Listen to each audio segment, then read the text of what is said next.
और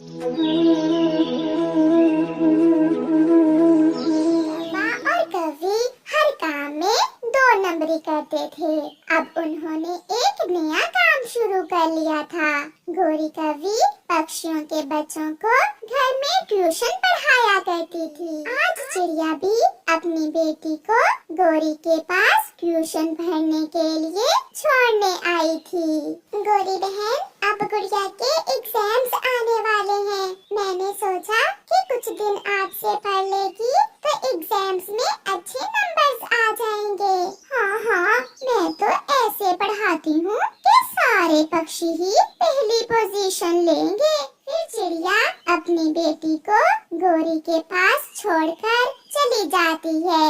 मगर जैसे ही गुड़िया अपनी नई टीचर गोरी कवि के घर के अंदर जाती है, वहाँ तो सब पक्षी पढ़ने की बजाय खेल रहे थे। किसी के पास चाबी वाली रेलगाड़ी थी तो किसी के पास हवाई जहाज। टीचर, ये यहाँ तो सब छोटे पक्षी खेल रहे हैं। हाँ गुड़िया, मुझे अच्छा नहीं लगता कि छोटे बच्चों पर माँ बाप ज्यादा बोझ डालें। अभी तो सबके खेलने के दिन हैं, आप भी खेलें या फिर टेलीविजन लगाकर कार्टून देख लो। फिर गोरी कवि टीवी पर गुड़िया को कार्टून लगा देती है। कालू कौवा जो बाहर गया हुआ था वो गोरी के लिए समोसे लेकर आता है। कालू, आज जिंदगी में पहली बार मैं इतने समोसे एक साथ खाऊंगी। गोरी, अगर हमारा ट्यूशन सेंटर ऐसे ही चलता रहा तो हम बहुत जल्द और भी अमीर बन जाएंगे। फिर गोरी समोसे खा लेती है और बच्चों की छुट्टी का टाइम हो जाता है।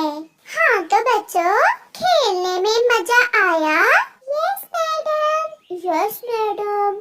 Yes madam. मैडम, आप बहुत अच्छी हैं। हमारे मम्मा पापा हमें आपके पास पढ़ने के लिए भेजते हैं और आप हमें पढ़ने की बजाय खेलने देती हैं। तो अब कोई भी छोटा पक्षी घर जाकर ना बताए कि मैं तुम्हें पढ़ाने की बजाय खेलने देती हूँ। और हाँ कीकी, कल अपनी फीस भी लेते आना। और गुड़िया, तुम नहीं आई हो, क्या तुम्हें यहाँ आकर अच्छा लगा?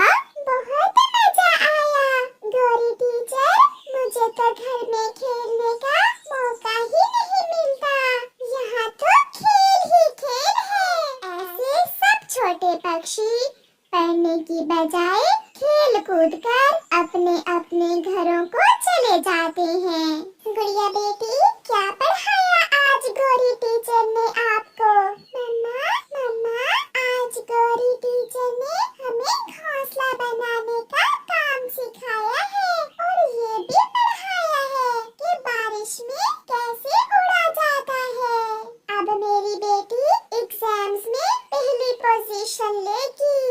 ये सुनकर गुड़िया थोड़ा डर जाती है। ऐसे ही दिन गुजरते गए और गोरी कवि सारे पक्षियों से ट्यूशन पढ़ाने के पैसे ले लेकर ढेर सारे पैसे जमा कर लेती है। वो दोनों पति पत्नी बहुत खुश थे।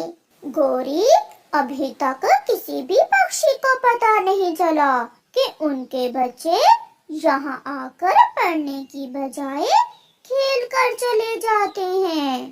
बच्चे घर जाकर बताएंगे तो ही पता चलेगा। गोरी और कालू बैठे गप्पे लगा रहे थे, जबकि सारे छोटे पक्षी पढ़ने की बजाय टीवी पर कार्टून देख रहे थे। चलो बच्चों, छुट्टी का समय हो गया है। कल अपनी अपनी फीस लेकर आना। कैसा रहा आज का दिन? बहुत अच्छा गोरी टीचर। तो बच्चों, पढ़ना अच्छा है या खेलना? खेलना मैडम। क्योंकि गोरी टीचर पढ़ाती भी है या फीस ही मांगती रहती है?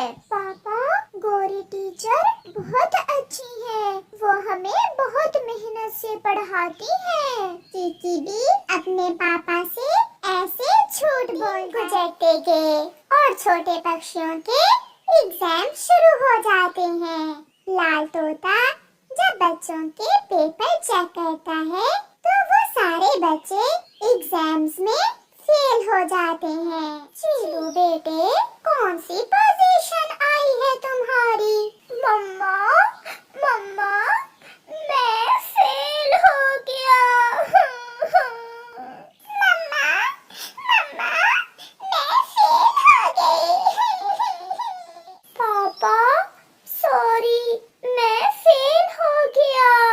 ऐसे सब पक्षी अपने अपने मम्मा पापा को सच बता देते हैं कि गोरी टीचर तो उन्हें पढ़ाने की बजाय मुफ्त में ट्यूशन के पैसे लेती थी और वो सारा दिन कार्टून देखकर घर लौट आते थे।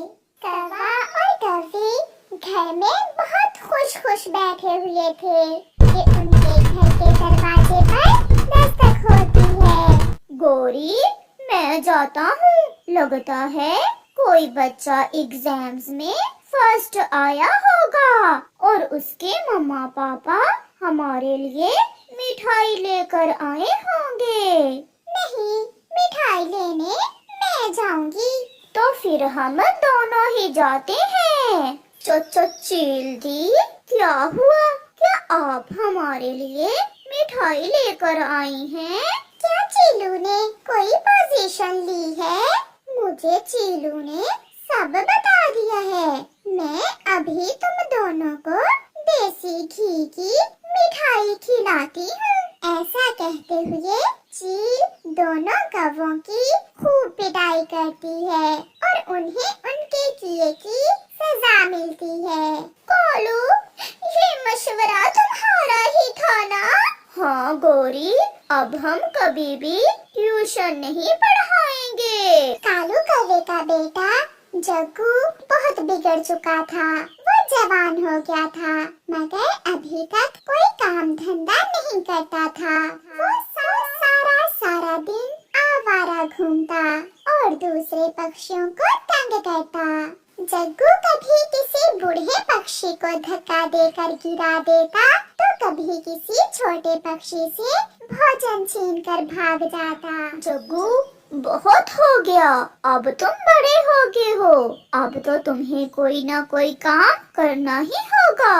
मेरी मेहनत से की हुई कमाई को कब तक तुम खाते रहोगे? जब भी कालू कौवा अपने बेटे को समझाने की कोशिश करता तो बीच में उसकी माँ गोरी कौवी आ जाती। बस करो, बूढ़े हो गए हो और गुस्सा अभी तक जवानों वाला है। मेरा मासूम सा बेटा देखना, एक ना एक दिन तुमसे भी ज्यादा कमाएगा। कब आएगा वो दिन? मैं अब इस आवारा को अपने घर में नहीं रख सकता। पिताजी, चिड़िया आंटी बताती हैं कि मेरी उम्र में आप भी मेरी तरह ही आवारा थे। क्या चिड़िया आंटी सच कहती हैं? हाँ, चिड़िया आंटी ने आपसे सच ही कहा है। मगर जब मेरी माँ मरी तो फिर मुझे एहसास हुआ, जब मैं भूख से 3 दिन घोंसले में लेटा रहा तो तब मुझे एहसास हुआ कि मुझे कोई ना कोई काम करना चाहिए। क्या तुम चाहते हो कि तुम्हें भी ये एहसास मेरे मरने के बाद हो? ऐसे अपने बेटे को समझाने के बाद कालू कौवा सो जाता है। ऐसे ही कुछ दिन गुजर जाते हैं और फिर एक दिन जग्गू कौवा अपने पिता कालू कौवे से कहता है, पिताजी, आप मुझे अपनी कमाई में से कुछ पैसे दें ताकि मैं कोई काम धंधा कर सकूं।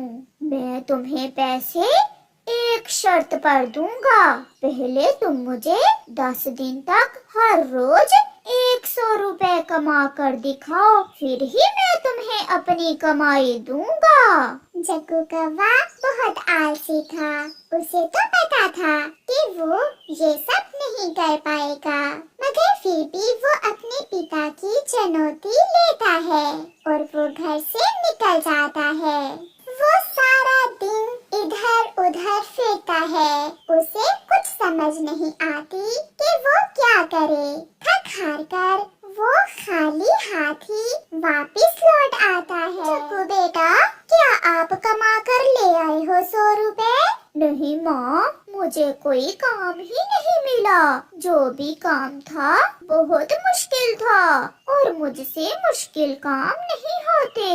फिर उसकी मम्मा उसे 100 रुपए देते हुए कहती है, ये लो 100 रुपए। जब आपके पापा घर आए तो उन्हें ये 100 रुपए दे देना और कहना कि ये तुम कमा कर लाए हो। जग्गू बहुत खुश होता है। कालू कौवा भी घर आ जाता है। पिताजी, पिताजी देखें, मैं 100 रुपए कमा कर ले आया हूँ। क्या ये कमाई तुम्हारी मेहनत की है? हाँ पिताजी, मैंने बहुत मेहनत से कमाया है ये 100 रुपए। फिर कालू कौवा अपने बेटे से 100 रुपए पकड़कर चूल्हे में फेंक देता है। मगर जग्गू चुपचाप सब देखता रहता है और जाकर अपने घोंसले में सो जाता है। दूसरे दिन फिर से ऐसा ही होता है। जब जग्गू घर से जाने लगता है तो उसकी माँ उसे चुपके से 100 रुपए दे देती है। जग्गू सारा दिन बड़े पेड़ के नीचे जाकर सोया रहता है और फिर जब शाम होती है तो घर आ जाता है। वो अपने पिता को 100 रुपए देता है और उसका पिता फिर से उसे कहता है, क्या ये 100 रुपए तुम मेहनत से कमा कर लाए हो? जी जी पिताजी, मैंने बहुत मेहनत से ये पैसे कमाए हैं। कालू फिर से वो पैसे पकड़कर आग में फेंक देता है। मगर जग्गू चुपचाप जाकर फिर से सो जाता है। ऐसे ही कुछ दिनों में गोरी कौवी के पास से सारे पैसे खत्म हो जाते हैं। जग्गू बेटा, आज तो आपको सच में मेहनत करके ही 100 रुपए कमा कर लाना होगा, क्योंकि मेरे पास आज तुम्हें देने के लिए कुछ भी नहीं है। ये सुनकर जग्गू उदास होकर घर से निकल जाता है। उसे पता था कि आज अगर वो 100 रुपए कमाकर घर ले जाएगा तो उसका पिता उसे अपनी कमाई जरूर दे देगा। फिर वो एक जगह बोरियां उठाने का काम करता है। वो थक जाता है मगर वो काम करता है और आज पहली बार वो अपनी मेहनत से 100 रुपए कमाने में कामयाब हो जाता है।